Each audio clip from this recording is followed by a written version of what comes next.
rank the threat from state actors. Who does it come from? What does it constitute? What's the scariest aspect of it right now? You know, if you'd asked me that about 3 years ago, I would have said that Russia was much higher than anybody else. However, over the course of the last 3 years, I've seen some evidence that indicates that while Russia remains extremely potent in their capabilities, we've seen actors such as those located in China that have closed that gap and are increasingly capable. And we've seen the wannabes, such as Iran and North Korea, really step up their game as well. I would put those 4 nation-state entities in a bucket that would be ones that cause me great concern. Jim? I think that it's the linkage between technology and ideology that creates the biggest problems, and historically has been especially forceful in leading to wars. Just to use one example, in the early 16th century, a monk named Martin Luther nailed some theses to the door of the Wittenberg Cathedral. Had Gutenberg not invented the printing press some few years before that,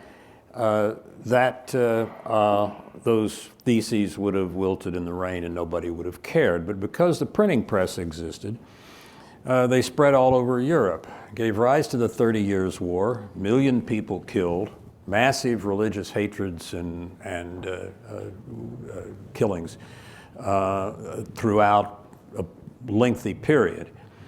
Now, that has happened in modern times too, in a better sense, ideology and technology coming together.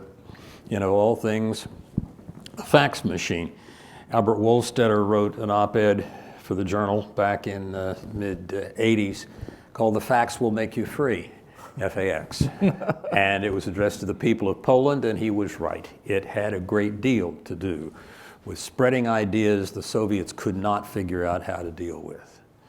Well, we are in a situation now where ideology, particularly passionate ideology, dwells, I think, in ISIS, deals at a state level, lives in Iran, and I think particularly also in a crazy way in North Korea.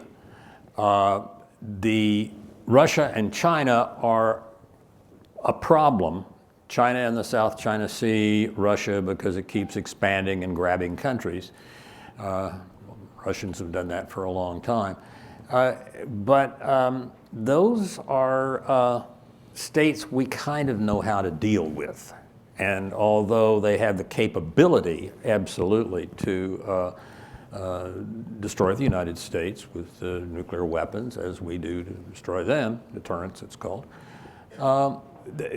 I would focus most really on the ISIS and North Korea and Iran as places where ideology is coming together with the availability of technology. They didn't develop the social media, but they're sure as the devil using it.